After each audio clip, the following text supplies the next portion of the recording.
আমি আপনি যেহেতু অনেক ধন্যবাদ। সমসাময়িক বিষয়গুলো নিয়ে বিশ্লেষণ করেন, কয়েকটি বিষয় নিয়ে কথা বলবো। একটু আসি আজকে 21শে আগস্ট গ্রেনেড হামলা মামলার আপিলের রায় হলো, সেখানেও আসলে তারেক রহমান সহ লুৎফুর রহমান বাবু সহ সব আসামি খালাস পেয়ে গেলেন। ভালো কথা। আমার আসলে প্রশ্নটা এখানে যে তাহলে এই যে 24 জন মানুষ মারা গেলেন, এত শতাধিক মানুষ আহত হলেন, কেউ কি এর জন্য দায়ী না, বা দায়ীদের বের করা হবে না, তাদের বিচার হবে না, মানে এটাই কি এখন নিয়তি তাহলে? না দেখেন, এখানে অনেকগুলি বিষয় কাজ করছে, কিন্তু যে গ্রাউন্ডে হাইকোর্ট এই মামলাটা, বিচারিক আদালতের মামলাটাকে খারিজ করে দিলেন, গ্রাউন্ড মোটামুটি গ্রহণযোগ্য গ্রাউন্ড। গ্রাউন্ডটা হলো যে আপনার মানে অধিকতর তদন্ত, যেটা সেই তদন্তের মাধ্যমে বিচারিক আদালত এটাকে করেছে, বিচার করেছে। তো অধিকতর তদন্ত মানে একজন মনে করেন মুফতি হান্নান, সে 4 বছর পরে আবার আরেকটা নতুন করে সে 164 করছে আর কি। তো এটা তো আসলে 4 বছর তো সে পুলিশের কাস্টডিতে ছিল। 4 বছর পরে যখন নতুন করে সে আবার সাক্ষ্য দিল, নতুন করে জবানবন্দি দিল, তো এটা নিয়ে কিন্তু সন্দেহ হতেই পারে। এবং অনেক আসামি বলেছেন যে তাদেরকে মারামারি মাইরা, এখন এটা হলো জানেন কি, এটা বাংলাদেশের তো একটা পুরনো মানে হুম। পলিসি, যে সরকার পরিবর্তনের সঙ্গে হুম। সঙ্গে সবকিছু পাল্টে যায়। সরকার পরিবর্তনের সঙ্গে সঙ্গে সবচেয়ে বেদনাদায়ক হলো, সরকার পরিবর্তনের সঙ্গে সঙ্গে সত্য এবং মিথ্যার ডেফিনেশনও পাল্টে যায়। হুম। যেমন যখন বিএনপি ছিল, এই ঘটনা ঘটলো কবে? 2004 সালে। তারপরে তারও 2 বছর বিএনপি ছিল। বিএনপি 2 বছরে কি করেছে? এবং বিএনপি 2 বছরে জজবিয়াকে ক্রিয়েট করেছে। এবং এই জজবিয়াকে তখন তো বিএনপি তখন যা দেখতাম আমরা, যে জজবিয়াই সত্য, উনি সবাইকে মেরেছেন। হুম। তারপরে আওয়ামী লীগ আমল আসলো, আর তারপরে প্রথম আসলো তত্ত্বাবধায়ক আমল, ওনারা আবার এটা নতুন করে তদন্ত করলেন। আওয়ামী লীগ আমল আসলো, আওয়ামী লীগ আবার করলেন, তখন আবার জজবিয়া ইনোসেন্ট হয়ে গেল। তাহলে এক যে নাকি সবগুলো অপরাধের মূল, সেই ইনোসেন্ট হয়ে গেল কিন্তু। এবং ইনোসেন্ট হওয়ার পর তারা আবার নতুন করে এখানে আনলো, এখানে মুফতি হান্নানকে আবার নিয়ে আসলো আইনে, তার সঙ্গে তার বক্তব্য নিল, অমুক নিল, তমুক নিল, অনেক কিছু। মানে আনফর্চুনেটলি বলে আর ফর্চুনেটলি বলে, এখানে দুইটা মামলা কিন্তু, একটা হলো অস্ত্র মামলা আর একটা হলো আপনার হত্যা মামলা। আমি এই দুইটা মামলার টোটাল রায়টা আমি পড়েছি। দুইটা আমি আমার নিজস্ব ব্যক্তিগত কৌতূহল থেকে পড়েছি। কিছু কিছু ক্ষেত্রে এটা আমাকে পলিটিক্যালি বায়াস মনে হয়েছে রায়টাকে। হুম। যেমন আপনাকে একটা এক্সাম্পল দিয়ে বলি, যাবজ্জীবন কারাদণ্ডপ্রাপ্ত তারেক রহমান, তার ভূমিকাটা কি আমার কাছে ক্লিয়ার না, ওই রায় পড়লে আপনার কাছে ক্লিয়ার হবে না। যাবজ্জীবন কারাদণ্ডপ্রাপ্ত একজন ছিল শাহ মোফাজ্জল হোসেন কায়কোবাদ, এমপি। ওনার কি ভূমিকা? পুরা রায়ের মধ্যে ওনার নাম মাত্র একবার আসছে, হুম। একবার। কি কারণে আসছে? যে উনি নাকি মুফতি হান্নানকে তার হাওয়া ভবনে নিয়ে গেছিলেন। এই হলো ওনার অপরাধ পুরা ইয়ের মধ্যে। মুফতি হান্নানকে উনি হাওয়া ভবনে নিয়ে গিয়েছিলেন। ষড়যন্ত্রের মধ্যে ওনার নাম কোথাও নেই। আমি কিন্তু পুরোটা পড়ছি ভাই, আমি আবার দায়িত্ব নিয়ে বলতেছি। হুম। যেমন হানিফ পরিবহনের মালিক হানিফ সাহেব, ওনার অপরাধটা কি? কোন পুরা রায়ের মধ্যে কোথাও পাবেন না, পুরা তদন্তের মধ্যে কোথাও পাবেন না আপনি। একটা বলা হয়েছে যে অপরাধী যারা হবে, যারা এগুলো অপরাধগুলো করবে, তাদেরকে হানি পরিবহনের মাধ্যমে উনি মানে পাঠাই দিবেন, এই ছিল তাদের আলোচনা। এখন এই কারণে ওনার যাবজ্জীবন হয়ে গেছে কিন্তু। আমি তিনজনের কথা বললাম, তিনজনের যাবজ্জীবন হয়ে গেছে। তো এটা আসলে মানে মনে হয়েছে আমার কাছে পলিটিক্যালি বায়াস, আর হুম। সবাই বিএনপি সঙ্গে জড়িত, এটা আমার মনে হয়েছে। কিন্তু সবাই যে নির্দোষ যদি হয়, তাহলে আমি তো এর আগেও প্রশ্ন করছিলাম যে তাহলে আইবুর রহমানের মৃত্যু কিভাবে হলো? তার কি ডায়রিয়াতে মৃত্যু হয়েছে? হুম। হুম। তার তো ডায়রিয়াতে মৃত্যু হয় নাই ভাই, সে তো গ্রেনেড আঘাতে তিনি মারা গেছেন। তো গ্রেনেডটা তো কেউ না কেউ ছুঁড়েছিল। হাইকোর্ট কিন্তু বলেছিল যে এই মামলা, যেহেতু হত্যা মামলাগুলি একদম একদম মানে সম্পূর্ণ তথ্য প্রমাণ না হলে, একদম নিশ্চিন্ত না হলে হুম। পরে তাকে রায় দেওয়া যায় না। হত্যা মামলা এটা অপরাধী হিসাবে তাকে চিহ্নিত করা যায় না। সামান্য একটু সন্দেহ হলেই তো সে একটা ছাড় পেয়ে যাবে। তো সেভাবে সবাইকে ছাড় দিলেন, আমার কোনো আপত্তি নেই। হতে পারে আপনাদের কাছে মনে হয়েছে এই তদন্ত ঠিক না, কিন্তু প্রশ্ন হলো তদন্ত তো একটা হওয়া দরকার, জেনুইন তদন্ত। ঘটনা তো ঘটেছে, কেউ না কেউ তো গ্রেনেড মেরেছে। গ্রেনেড কোত্থেকে আসলো? গ্রেনেড কি মানুষের ঘরে ঘরে পাওয়া যায়, বানায় মানুষ? এটা কি কুটির শিল্প? তা তো না। মানুষকে গ্রেনেড পকেটে নিয়ে এনে ঘুরে? হুম। তাও তো ঘুরে না। তাহলে গ্রেনেডটা কোত্থেকে আসলো, কিভাবে আসলো, এগুলো তো জানা দরকার। তাহলে আপনাকে একটা যথাযথ তদন্ত করতে হবে। ঠিক আছে, ওই সময় অনেক লোক মারা গেছে, তারপরেও তো তদন্ত করা যায়। হাইকোর্ট কিন্তু বলেছিল, যে স্বরাষ্ট্র মন্ত্রণালয়কে বলেছিল একটা যথাযথ তদন্ত করার জন্য। ইন্টারেস্টিং বিষয় হলো সুপ্রিম কোর্ট মানে আপিল বিভাগ এই যে অবজারভেশনটুকু, যে যথাযথ তদন্ত করার যে আদেশ মানে নির্দেশনা, এইটুককে বাদ দিয়ে দিছে। এইটুককে বাদ দিয়ে বাকি সব রাখছে। তাহলে কি দাঁড়ালো? যে এই মামলার ফার্দার তদন্তের ব্যাপারেও আদালতের কোনো আগ্রহ নাই। কেন নাই আমি জানি না, আমি বুঝবো না, আমি তো বিচারক না, আমি আইনজীবীও না, আমি আইনজ্ঞও না, বুঝবো না। কিন্তু একজন সাধারণ নাগরিক হিসাবে আমি তো এই প্রশ্নটা করব যে সর্বোচ্চ আদালত যে রায় দিল, সেই রায়ে এই যারা এখানে মারা গেল তাদের আত্মা কিভাবে শান্তি পাবে? তাদের তো একটা শান্তি পাওয়ার ব্যাপার আছে। যে আমি যে মরে গেলাম, আমার এই মৃত্যুর জন্য কি আমি কি কোনো প্রতিকার পেলাম? এইটা যদি তারা জিজ্ঞাসা করে, জি মাসুদ কামাল, হয়তো এরকমই ঠিক হয়ে যাবে। আপনি যেটা একটু আগে বললেন যে হয়তো তারা ডায়রিয়ায় মারা গেছেন, এরকমই একটা কনক্লুশন হয়তো শেষ হবে, যেহেতু কেউ মারে নাই তাদেরকে, মানে কেউ দায়ী নাই এই ঘটনার জন্য। আপনি বলছিলেন যে সরকার পতনের সাথে সাথে সত্য মিথ্যার ডেফিনেশনও পাল্টে যায় এরকম, এবং পলিটিক্যালি বায়াসড বলছিলেন যে এই মানে মামলাটা পড়ে আপনার যা মনে হয়েছে। আমি সম্প্রতি দেখছিলাম যে মানবতা বিরোধী অপরাধের ট্রাইব্যুনালের চিফ প্রসিকিউটর তাজুল ইসলাম, তিনি এই 24-এর মানবতা বিরোধী অপরাধ সম্পর্কে বলছেন, আমি কোট করি, নির্বাচিত সরকার আসলে এই প্রসিকিউশন টিম এই বিচার ব্যবস্থা নিয়ে অগ্রসর হবে না, তাই হ্রাস করতে হচ্ছে যে ফেব্রুয়ারির মধ্যে কত দূর করতে পারবো, কিছু কাজ শেষ করতে হবে আর কি, মানে সেই জন্য তার ফলে যতটা নিখুঁতভাবে এই কাজটা করা দরকার ছিল তা কিন্তু আমি করতে পারবো না, এই হচ্ছে তার বক্তব্য। মানে পরের সরকার আসলে আবার বদলে যাবে, ফলে হ্রাস করে এই জন্য কিছুটা কাজ করে যেতে হবে, সেটি নিখুঁত হোক খুদ বা খুঁতযুক্ত হোক, মানে নিখুঁত হচ্ছে না তিনিই বলছেন, খুঁতযুক্ত বা ত্রুটিপূর্ণ হলেও শেষ করে যেতে হবে। 21শে আগস্টের মতো পরে এটাও হবে না যে এই প্রক্রিয়া, অধিকতর তদন্ত, এই বিষয়গুলো ত্রুটিপূর্ণ ছিল ফলে মামলা বাতিল হয়ে গেল, এটারও কি সেই সম্ভাবনা থেকে যাচ্ছে না? অতীত যে অভিজ্ঞতা, অতীত অভিজ্ঞতার আলোকে যদি আমরা কথা বলি, তাই হবে, তাই হবে। শুনেন, আপনি মানে নিশ্চয়ই জানবেন এটা। আপনি যদি আমাকে একটা চেক দেন, সেই চেকটা যদি ডিসঅনার আমি করতে পারি, যে চেকটা আমি টাকাটা পেলাম না, আপনি চেক জালিয়াতির মামলা, আপনার কিন্তু সাজা হবেই হবে। আজ হোক, কাল হোক, 10 বছর পরে হোক, সাজা আপনার হবেই হবে। কারণ এটা যদি টুকটাক মানে প্রমাণ নাও হয়, মানে একটু যদি কম থাকে তথ্য প্রমাণ, তাও হবে, আপনার কম হলেও হবে, আপনি সাজা পেতে বাধ্য। কিন্তু যদি হত্যা মামলা হয়, তাহলে কিন্তু আপনি বেকসুর খালাসে পাই যেতে পারেন, যদি এটা প্রমাণ করা না যায়। এটা কিন্তু ডিফারেন্সটা কিন্তু আছে। হত্যা মামলা কিন্তু হয় ফাঁসি হবে, না বেকসুর খালাস পেয়ে যাবেন। কাজেই হত্যা মামলার ব্যাপারে বিচারকরা সবসময় খুবই কেয়ারফুল থাকেন, যে ওনারা 100% যদি ওনারা কনফার্ম না হন যে এই অপরাধটা করেছেন, তাহলে তাকে ওনারা শাস্তিটা দেন না। এটা হত্যা মামলার নিয়ম। তাহলে এখানে যদি খুঁত থাকে, যদি প্রসিকিউটর নিজেই বলেন যে খুঁত থাকবে, তো খুঁত থাকলে পরে কিভাবে মানে সাজাটা হবে? নাকি সাজা পূর্ব নির্ধারিত? যদি সাজা পূর্ব নির্ধারিত হয়, তাহলে খুঁত থাকলে সমস্যা কি? যেমন আগে যে মামলাগুলি হয়েছিল, আমি আপনাকে উদাহরণের জন্য বলি, আওয়ামী লীগ আমলে যে আপনার ট্রাইব্যুনালে যে মামলাগুলি হয়েছিল, যে যুদ্ধ মানবতা বিরোধী অপরাধের জন্য মামলা হয়েছিল, সেগুলো নিয়ে কিন্তু অনেকে প্রশ্ন করছিলেন। ডেভিড বার্গম্যান উনি কিন্তু প্রশ্ন করেছিলেন যে এই মামলাগুলো কিন্তু ট্রান্সপারেন্ট হচ্ছে না, আন্তর্জাতিক স্ট্যান্ডার্ড মেনটেন করা হচ্ছে না, উনি কিন্তু প্রশ্নগুলি করেছিলেন। এবং উনি কিন্তু এবারে মামলা নিয়েও একই রকম কথাবার্তা বলছেন, ওই রকম একই কথা বলছেন। আবার তখন খোদ চিফ প্রসিকিউটরই বলছেন। জি হ্যাঁ, তখন তাজুল ইসলাম সাহেব আগের মামলাগুলিতে সে কিন্তু আবার সরকার পক্ষে না, বিরোধী পক্ষে ছিল। এই সমস্ত যারা যারা মারা গেছে তাদের পক্ষে ছিল। তখন উনি যেভাবে কথা বলেছেন, এখন আবার উল্টা কথা বলছেন। মানে একটা এটা এটা মানে খুব ফানি ব্যাপার যে এই ট্রাইব্যুনালের একসময় যিনি বিরোধী পক্ষের উকিল ছিলেন, উনি এখন সরকার পক্ষের উকিল হয়ে গেছেন। তার মানে ভাই সরকার চেঞ্জ হয়ে গেছে। আমাদের ট্র্যাজেডি হলো যে সরকার চেঞ্জ হলে অনেক কিছু চেঞ্জ হয়ে যায়। আমি আপনাকে আরেকটা এক্সাম্পল দিয়ে বলি।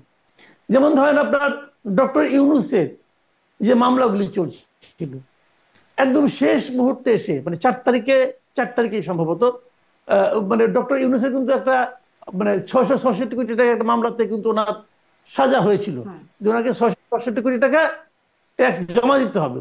মামলা রায় হয়ে গেছে, কিন্তু রায় হয়ে যাওয়ার পর যখন সেই রায়টা লিখতে হবে, সেই রায়টা লিখতে হবে, ততদিনে সরকার পরিবর্তন হয়ে গেছে।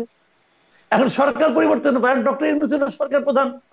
এখন ওই বিচারক ওই রায়টা লিখতে চাচ্ছে না, এই রায়টা সে মানে লিখতে সে মানে ই করছে, বিব্রত বোধ করছে, এবং সেটা একটা লিখলো না, এবং ওই মামলা পরে প্রত্যাহার হয়ে গেল। ওই মামলা কিন্তু প্রত্যাহার হয়ে গেল। তাহলে কি দাঁড়ালো? যদি সরকার পতনটা 2 সপ্তাহ দেরি হতো, তাহলে ডক্টর ইউনূসকে কিন্তু 666 টাকা দিতে হতো ভাই। হিসাব কিন্তু সিম্পল। তো এখন একই বিচারক, কিন্তু একই হাইকোর্ট, একই বিচারক। এখন আমি হয়তো বলতে পারবো না যে এটা বলা আমার জন্য হয়তো মানে আপনার আদালত অবমাননার মধ্যে পড়বে, কিন্তু আমার মনে তো একটু প্রশ্ন জাগবে। এই প্রশ্নের জবাব কিন্তু আমাকে কেউ দিচ্ছে না।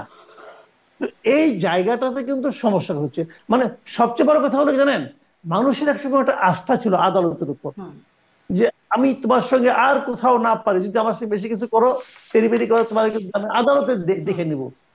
আদালতে দেখে নেওয়া যায়, আদালতে একজন ন্যায় বিচারক থাকে যার কাছে যাওয়া যায়, বিচার পাওয়া যায়।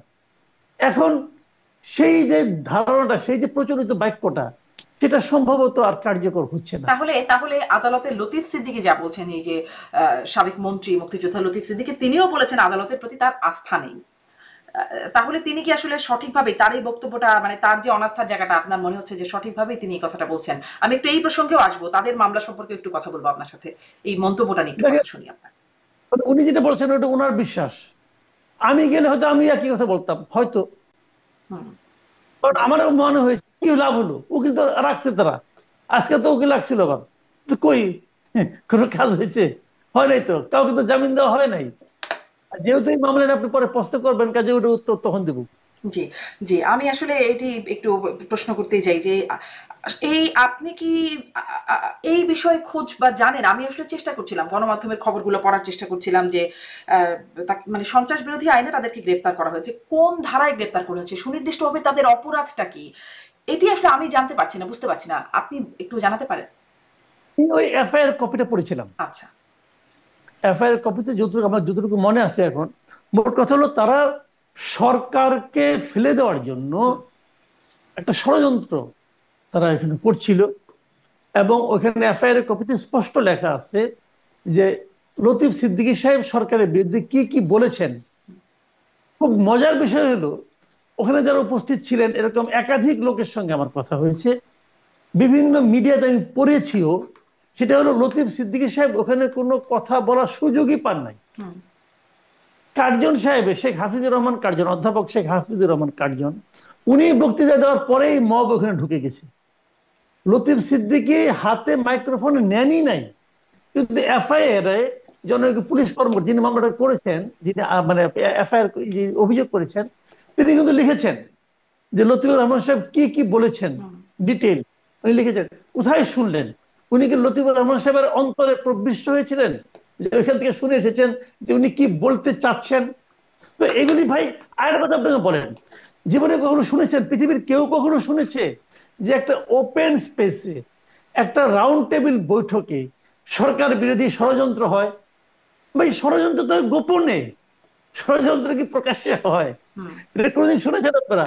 একটা ওপেন প্লেস যেখানে আমার সবাই আরো একটু যায়। প্রশ্ন, যে ষড়যন্ত্র যদি হয়, এখানে তো ডিএমপির একটা অনুমতি নিয়ে আদালতের এই মানে কথায় আমি দেখছিলাম যে ডিএমপির অনুমতি নিয়ে এই আয়োজনটা হচ্ছে।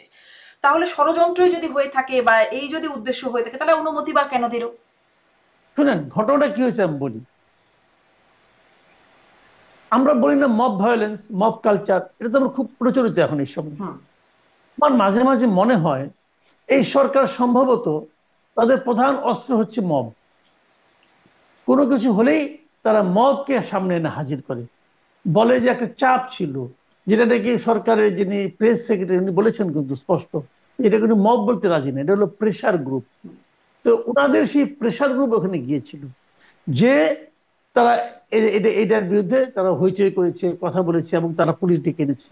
এবং পুলিশ যেহেতু সরকারের প্রেশার গ্রুপ এরা, অতএব পুলিশ সরকারি পুলিশ, তারা প্রেশার গ্রুপের কাজটা যা চেয়েছে তাই করেছে। উচিত ছিল কি, আপনার কমন সেন্স কি বলে, আপনি ভিডিওগুলো দেখেন তারা কি ভঙ্গিতে মানুষকে গালাগালি করছে। তো তারা তো হলো গিয়ে অনুপ্রবেশকারী, ধরা উচিত ছিল তাদেরকে। কিন্তু যারা নাকি তাদের অনুপ্রবেশের মাধ্যমে যারা নাকি মবের শিকার হলো, আপনি তাদেরকে ধরে নিয়ে গেলেন। তারা যদি ষড়যন্ত্রকারী হয়, তারা যদি আসলেই যদি সন্ত্রাস বিরোধী মানে সন্ত্রাসী কর্মকাণ্ডের পরিকল্পনা করতে থাকতো, তাহলে আপনি তখনই মামলা করতেন।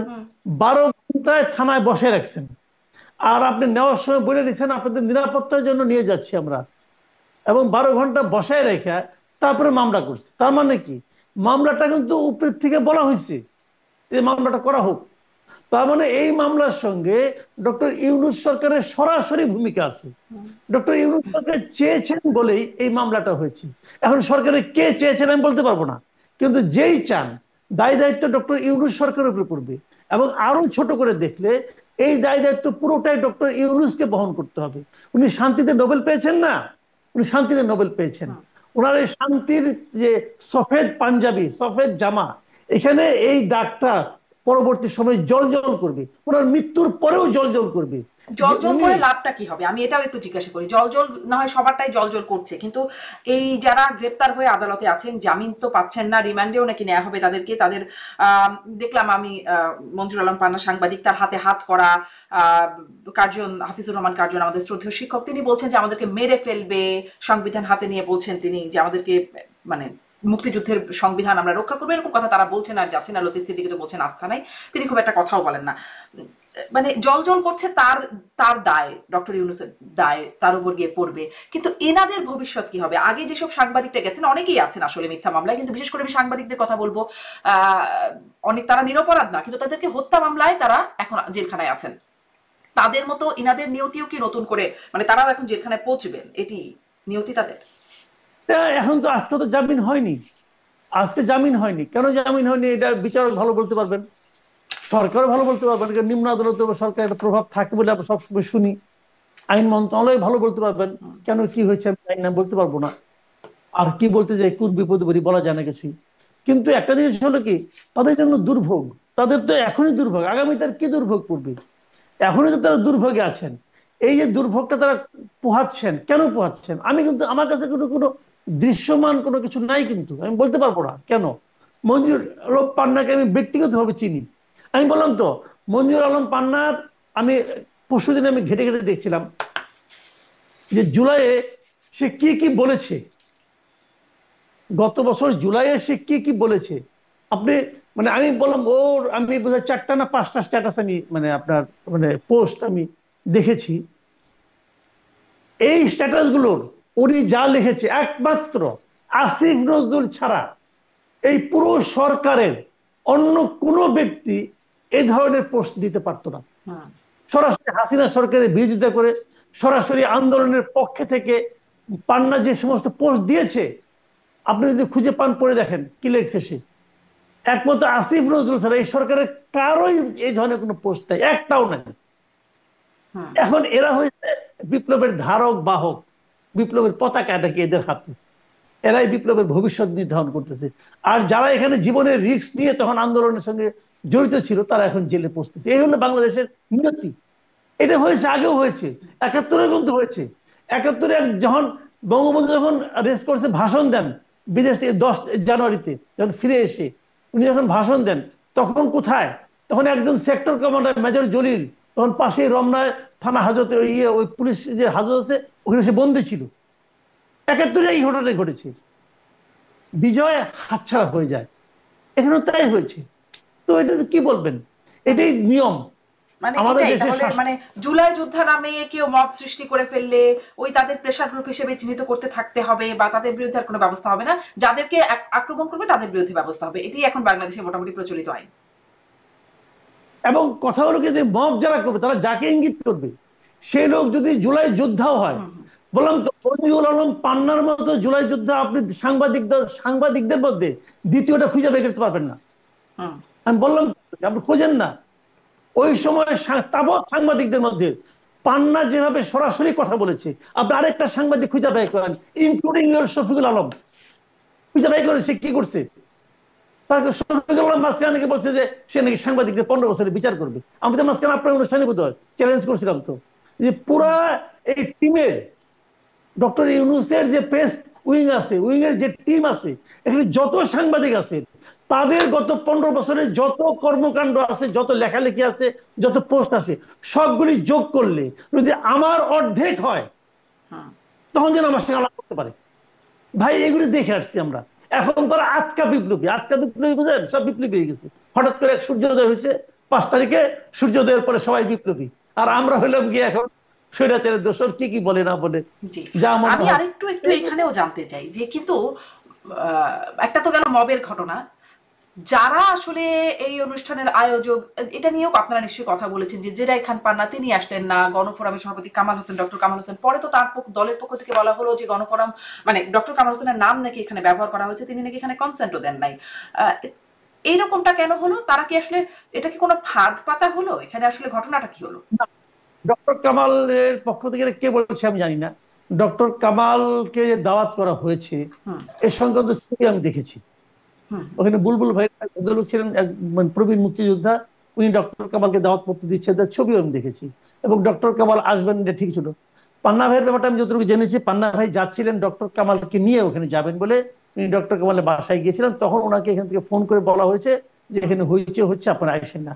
ওনারা একটু জানছিলেন, এরকম আমি শুনেছি, আমি হুম। জানি না প্রকৃতপক্ষে, কারণ আমি তো ওখানে যাইনি, আমি বলতে পারবো না, কিন্তু আমি শুনেছি এরকম। জি। কাজে এটা পান্না সাহেব যান নাই, পান্না সাহেব সবাইকে ফাঁসিয়ে দিয়েছেন, এরকম যে যে যারা হুম। বলেন তারা আসলে ওদের মধ্যে মানে আমি বলতে তারা মিথ্যা বলেন, তারা ঠিক বলেন না এটা। হুম। মানে আমি দেখছিলাম, আমি ডেইলি ইনকিলাবের একটা খবর আসছে, সেই খবরটা একটু পড়ছিলাম, যে ওখানে দেখলাম যে মঞ্চ ৭১ গণফোরামের প্রতিবাদ এবং আওয়ামী লীগ অলিগারদের জন্য বার্তা, এই শিরোনামে একটি খবর, আমি আপনাকে এটা পাঠায়ও দিতে পারি, যে সেখানে আসলে বলা হচ্ছে যে এই যে তার নাম ব্যবহার করা হলো, তিনি আসলে এটিতে, আমি কি একটু পড়বো খবরটি কি বলছে? আম, করতে পারেন। মুক্তিযুদ্ধের চেতনা রক্ষার অজুহাতে মঞ্চ ৭১ নামের সংগঠনের ব্যানারে সেমিনার আয়োজন এবং পণ্ড করে দেওয়ার পর লতিফ সিদ্দিকীকে কারাগারে নেয়ার ঘটনা, আওয়ামী লীগের অলিগারদের জন্য নতুন বার্তা, দিল্লির এজেন্ডা বাস্তবায়নে যে কোনো ব্যানারে আওয়ামী লীগকে পুনঃপ্রতিষ্ঠার চেষ্টার পরিণতি কি হয় তা দেখা গেল। মঞ্চ ৭১ গণফোরামের প্রতিষ্ঠাতা সভাপতি ডক্টর কামাল হোসেনকে প্রধান অতিথি করা হয়, ব্যানারে ডক্টর কামাল হোসেন শব্দগুলো বড় বড় অক্ষরে লেখা হয়, কিন্তু ডক্টর কামাল হোসেন এই অনুষ্ঠানে যাননি। জানা যায় প্রবীণ রাজনীতিক ডক্টর কামাল হোসেন ওই সময় জাতীয় প্রেস ক্লাবে আরেকটি অনুষ্ঠানে ছিলেন। লতিফ সিদ্দিকী গংদের পরিণতির পর গণফোরাম থেকে জানানো হয়, ঢাকা রিপোর্টার্স ইউনিটি মিলনায়তনে অনুষ্ঠিত সেমিনারের ব্যানারে অনুমতি ছাড়া মঞ্চ ৭১ নামের একটি সংগঠন গণফোরামের প্রতিষ্ঠাতা এমিরেটাস সভাপতি ডক্টর কামাল হোসেনের নাম ব্যবহার করেছে। এই ঘটনায় গণফোরাম তীব্র প্রতিবাদ জানিয়েছে। এই হচ্ছে ইনকিলাবের একটা খবর। Staff reporter. হতে পারে, জানা নাই আসলে, আমি এটা বলতে পারবো না। কিন্তু আমি যতটুকু জেনেছি, আমি তো আর মঞ্চ ৭১ সঙ্গে নেই, আমি তো ওর সঙ্গে জড়িতও না, কাজে আমি এটা বলতে পারবো না ভেতরের খবর। বাট আমি যতটুকু শুনেছি বিভিন্ন মাধ্যমে, যে ডক্টর কামাল হোসেন যাওয়ার কথা ছিল, উনি কেন জাননি আমি বলতে পারবো না। এবং যেটা এখানে পান্নারও তো ওখানে যাওয়ার কথাই ছিল, উনি তো এটার মূল আহ্বায়ক ছিলেন। জি, এখন আপনি একটু বলছেন যে কি বলতে গিয়ে বিপদে পড়ি, মানে আপনারা কি একটু ভয় পাচ্ছেন যারা আসলে বেশ খোলামেলা বা শক্ত কথা বলেন, তা এই পরিণতি কি কারোর জন্য কোনো বার্তা বয়ে আনছে? মানে শক্ত কথা কথা ভাই, এরকম আলাদা আলাদা মানে কথা সামনে পিছনে অ্যাডজেক্টিভ যোগ করার কোনো মানে এই প্রয়োজন নাই। কথা কথাই, আমি যেটাকে সত্য মনে করি সেটা বলি। এটাকে যদি বলেন খোলামেলা খোলামেলা, যদি শক্ত শক্ত, যদি বলেন এটা সফট সফট, কিছু করার নাই। কারণ আমি যেটাকে মনে করি যে সত্য, আমি ওটাই বলি ভাই। তো এখন আমি এখন শুনেন, এই ঘটনার পর ফেসবুকে সামহাও আমি জানি না কিভাবে মঞ্চ ৭১-এর সঙ্গে আরো যারা জড়িত এরকম একটা তালিকা বোধহয় প্রকাশিত হয়েছিল, এবং সেই তালিকার মধ্যে বেশ অনেকজন নাম ছিল, আমি আমি দেখি নাই, আমাকে একজন বলেছে আর কি। এবং সেই তালিকায় বোধহয় আমার নামও ছিল, এবং দিয়ে আমার সঙ্গে আবার আমার ওই নামের পাশে আবার আমার ফোন নাম্বার দেওয়া হয়েছিল। ফোন নাম্বার দেওয়াতে অনেকে আমাকে ফোন টোন করেছে, করে গালাগালি করেছে। যারা গালাগালি করে, তো এটা আমি মানে আমার কাছে আমি এনজয় করি, এক ধরনের এনজয় করি। এই কারণে সে তো গালাগালি করছে, গালাগালি তো আমি করলাম না, সে করলো। এখন সে করার জন্য তার মুখে রয়ে গেল, তো তারা আমার কোনো কিছু গায়ে লাগলো না। তো যার যা রুচি অনুযায়ী সে করতেই পারে। পরে একসময় তারা টায়ার্ড হয়ে গেছে, এখন আর গালাগালি টালাগালি করে না। কিন্তু গালাগালি করার কারণে আমার গালাগালি দেখে ভয় পাবো, ভাই এটা ঠিক না। আপনি কথা বলতে চান, আপনি ভয় পাবেন কেন? দেখেন, পৃথিবীতে একমাত্র প্রাণী মানুষ যে কথা বলতে পারে, একমাত্র প্রাণী, আর কোনো প্রাণী কথা বলতে পারে না। তো কথাই তো বলবো রে ভাই, যা বুঝি সেটা বলবো। এখানে ভয় পাওয়া না পাওয়ার কি আছে? আপনি আমার কি করবেন না, মারবেন, এইটা করবেন, আর কি করবেন? তো আপনি না মারলে আমি মরবো না, আপনি না মারলেও তো আমি মরবো, তো অসুবিধাটা কি আছে? আপনি আমার ঠ্যাং মানে ভেঙে কিন্তু দিবেন। এই যে জেলখানায় আছেন সাংবাদিকরা, মঞ্জুর আলম পান্না, আপনি বলছিলেন যে ব্যক্তিগত বলছেন। বলতেছিলাম, আমার ওয়াইফ আমাকে ভয় দেখাচ্ছিল যে এই তুমি তো এই মানে লো কমোডে এই করতে পারো না, হাই কমোড তো পাবা না। তাই বললাম ঠিক আছে, এখন থেকে ট্রাই করি, প্র্যাকটিস করি। তাহলে কি তুমি কি যাওয়ার কথা প্ল্যান করতেছো? আমি প্ল্যান করতেছি না, বাট জীবনে যে কোনো কিছু হতে পারে। কারণ আগে জানতাম কি, অন্যায় করলে আপনাকে জেলে যেতে হবে, অন্যায় করলে আপনাকে সাজা পেতে হবে। এখন জানছি আপনি অন্যায় না করলেও সাজা পেতে পারেন। তো আমি দৃঢ় চিত্তে আমি কি বলতে পারি যে আমি অন্যায় করি না। তেমন অন্যায় না করি না বললে আপনি সাজা পাবেন না, এটা তো গ্যারান্টেড না। জি হতেই পারে জি এই দেশে বহু লোক পাচ্ছে সাজা, আমি পাইলাম, সমস্যাটা কি? এটা নিয়ে আমি অতটা বদার না। জি আহ, সাধুবাদ আপনাকে। একটু আসি বিচার বিভাগ নিয়ে কথা বলা শুরু করছি যেহেতু, আরেকটু বিচার বিভাগের প্রসঙ্গে আরেকটু বলি যে নুরুর উপর যে হামলা হলো সেখানে জুডিশিয়াল তদন্ত কমিটি করা হয়েছে, একজন বিচারপতিকে মানে একজন বিচারপতি আছেন এই কমিটির নেতৃত্বে বা দায়িত্বে। 15 দিনের মধ্যে তদন্ত কমিটি কাজ শেষ করবে। এখানে আসলে কতটুকু ভরসা পান? কারণ সেনাবাহিনীকে আমরা দেখেছি যে এই নুরুকে বেদম প্রহারে একদম ভিডিওতে আসছে সেই বিষয়টি যে সেনাবাহিনী এই প্রহারটা করছে, এবং আইএসপিআর এর বিবৃতিও আপনি দেখেছেন, আমিও দেখেছি যে সেখানে তারা আসলে এই কাজের প্রেক্ষিতে একটা সাফাই একরকম দিচ্ছেন বলে আমার মনে হয়েছে, যে তারা আসলে সরকারের জিরো টলারেন্স নীতি অনুসরণ করেই তাদের এই কর্মকাণ্ড, এরকমই একটা ব্যাখ্যা আছে আইএসপিআর এ। তাহলে তাদের আসলে এই তদন্ত কমিটিতে কি হবে? তদন্ত কমিটি আসলে এর আগে অনেক হয়, তারপরে কিছু হয় না, ভরসা পান কিনা এই তদন্ত কমিটির উপরে? না, তদন্ত কমিটি হচ্ছে হোক, আমি আগেই যদি বলি ভরসা পাই না, তাহলে তো এটা আবার অবিশ্বাস করবে, এত দূর যাবো না আমি। তবে আপনি যেটা দেখেছেন ওটা আমিও দেখেছি। আমি বিভিন্ন অ্যাঙ্গেল থেকে বিভিন্ন ভিডিও দেখেছি, এবং সেই ভিডিওতে একটা মেরুন রঙের শার্ট পরা একজন লোক ছাড়া আর কোনো সিভিলিয়ানকে আমি দেখি নাই মারতে। উনিও মানে পুলিশের কনস্টেবল, সেটা পরে দেখা গেছে। পরে জানা গেছে উনি পুলিশের কনস্টেবল। তাহলে কোনো সিভিলিয়ান তো এখানে নাই। এখানে এখন সিভিলিয়ান নাই বলে কি যারা নাকি উর্দি পড়া লোক তারা যদি অন্যায় করে তার কি বিচার হতে পারে না? হতে পারে। এখন হয়তো এই ইনকোয়ারি কমিটি হয়তো উর্দি পড়া লোকদেরকেই খুঁজে বের করবেন কে কে ছিল না ছিল। এটা ভালো। তো আমি তো যে কোনো ইনকোয়ারিকে আমি সাপোর্ট করি। বাংলাদেশে ইনকোয়ারিকে আপনি যেমন 21 আগস্ট গ্র্যান্ড হামলা, ওইখানে তো একটা বিএনপি গভর্নমেন্ট ইনকোয়ারি করছে, আবার আপনার 111 গভর্নমেন্ট ইনকোয়ারি করছে, আবার আওয়ামী লীগ গভর্নমেন্ট ইনকোয়ারি করছে। সব ইনকোয়ারিতে এক একটা এক এক রকম কথা বলে। এখন এই গভর্নমেন্ট ইনকোয়ারি করতেছে, করুক, দেখি কি হয়। মানে আমাদের কেন আমি তদন্ত কমিটির কথা বলছি, নিশ্চয় আমরা এই বিষয়ে অনেক আলোচনা করেছি। তারপরে তদন্ত কমিটির প্রসঙ্গে আবার একটু আনি যে আব্দুল হামিদ যখন বিদেশে চলে গেলেন চিকিৎসার জন্য, তখন স্বরাষ্ট্র উপদেষ্টা বলেছিলেন যে তিনি এই ঘটনায় দায়ী বা যারা সম্পৃক্ত আছে সহায়তাকারীদের যদি বের করতে না পারা হয় তিনি পদত্যাগ করবেন। সাথে সাথে একটা তদন্ত কমিটিও কিন্তু গঠিত হয়েছিল এবং সেটি উপদেষ্টাদের নিয়ে গঠিত হয়েছিল। আপনিও এই বিষয়ে আমরা কথাও বলেছি। তারপরে সেখানে আর কিছু হয় নাই, কিন্তু তদন্ত কমিটি হয়েছে, তারপর কিন্তু সেটি একরকম হারিয়ে গেছে, কিছু হয় নাই। তো নাকি হয়েছে? যাদেরকে তখন প্রত্যাহার করা হয়েছিল, যেমন কিশোরগঞ্জের এসপি কে প্রত্যাহার করা হয়েছিল, পরে কিশোরগঞ্জ এসপি কে আবার রিস্টেট করা হয়েছে, আবার আগে জায়গায় ফেরত দেওয়া হয়েছে, সবই করা হয়েছে। খালি স্বরাষ্ট্র উপদেষ্টা যে পদত্যাগ করতে চেয়েছিলেন উনি এটা ভুলে গেছেন। এবং এই ভুলাটা অস্বাভাবিক কিছু না, ওনার ভুলার মতো বয়স হয়েছে ভাই। বেশি বয়স হলে, আমি এখন বয়স হয়েছে, আমি মাঝে মধ্যে অনেক কিছু ভুলে যাই। আর যে ভুলায় লাভ আছে, লাভজনক বিস্মৃতি খারাপ না।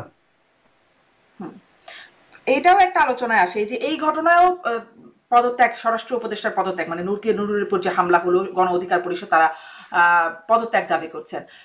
এনসিপিও এর আগে পদত্যাগ দাবি করেছে। মানে স্বরাষ্ট্র উপদেষ্টার পদত্যাগ প্রায়ই দাবি হয়, বা তিনি এরকম অনেক কাজ করে ভুলে যাচ্ছেন, বা তিনি জানছেনও না যে এরকম ঘটনা ঘটছে। অনেক এমন ঘটনা ঘটছে, যেমন এর আগে যখন জাতীয় পার্টির অফিসে প্রথমবার হামলা হলো তিনি জানেনও না, বললেন যে আমি এটা শুনি নাই, অথচ বেশ খানিক ঘটনা ঘটে গেছে, পুলিশ গেছে, সেনাবাহিনী গেছে, কিন্তু তিনি আসলে জানেনও না সেই ঘটনাটা। এই যে এরকম তিনি কাজ করে চলেছেন, একের পর এক ঘটনা ঘটে চলেছে, আসলে তার পেছনে জোরটা কি? এর মধ্যে তো অনেক রদবদল হলো পদে, স্বরাষ্ট্র উপদেষ্টার পদেও রদবদল হলো। জি, একটাই মাত্র রদবদল হয়েছিল, যেটা নাকি সবচেয়ে খারাপ রদবদল হয়েছিল। এবং ওই রদবদলের মাধ্যমে ডক্টর ইউনূস সাহেব প্রমাণ করেছেন যে উনি আসলে একটা স্মার্ট গভর্নমেন্ট চান না। এটা আমার কাছে, আমার এটা বিশ্লেষণ। শুরুতেই উনি যে রদবদলটা করেছেন, ও খুব একটা ভুল রদবদল উনি করেছেন। কেন করেছেন? উনি স্মার্টনেস দেখে, যোগ্যতা দেখে রদবদল করেন নাই। উনি যোগ্যতা দেখে লোকগুলিকে হায়ারও করেন নাই। সবই করেছিলেন ওনার মানে কমন সেন্স দিয়ে, অথবা ব্যক্তিগত পছন্দ অপছন্দ দিয়ে, এগুলো দিয়ে করেছেন। দেশটাকে উনি উনার মতো করে চালানোর চেষ্টা করছেন, এবং যার ফলে কাজের কাজ কিছু হয় নাই। এবং এই সরকারের যারা উপদেষ্টা আছেন তাদের মধ্যে কোনো ধরনের জবাবদিহিতা নাই, কোনো ধরনের জবাবদিহিতা নেই, কারো মধ্যেই নাই। যদি জবাবদিহিতা থাকতো রে ভাই, যদি জবাবদিহিতা থাকতো, তা আসিফ মাহমুদ সজীব ভুঁইয়ার মন্ত্রিত্বের মধ্যে 4 বার যেত, জাস্ট 4 বার যেত। কোনো জবাব দিতে নাই, কারো কিছু হয় না। এবং এই জাহাঙ্গীর আলম চৌধুরী সাহেবেরও কয়েকবার মানে আপনার তাদের উপদেষ্টা পদ থেকে তাকে সরাই দেওয়া হতো, কিন্তু কোনো জবাবদিহিতা তো নাই। হুম। চলছে চলছে। ইউনূস সাহেবেরও বয়স হয়েছে, তো উনিও ভুলে যান, হয়তো রাগ করেন, একটু পর রাগ ভুলে যান। আমি জানি না কিভাবে চলছে দেশ, আল্লাহ চালাইতেছে আর কি। আল্লাহ চালাচ্ছে এরকম।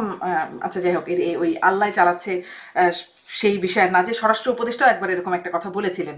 আমি একটু আসি যে মানে যেটি নিয়ে শুরু হলো, আপনি এটা নিয়ে বেশ কয়েকটা কন্টেন্টও বানিয়েছেন, আমি দেখেওছি সেই বিষয়গুলো। তারপরে একটু সামারি করে জিজ্ঞাসা করি যে জাতীয় পার্টি তাকে নিষিদ্ধ করা নিয়েই তো এত মানে গণ অধিকার পরিষদের এত তৎপরতা, এবং তাকে ঘিরেই পরবর্তীতে একেবারে ঘটনা।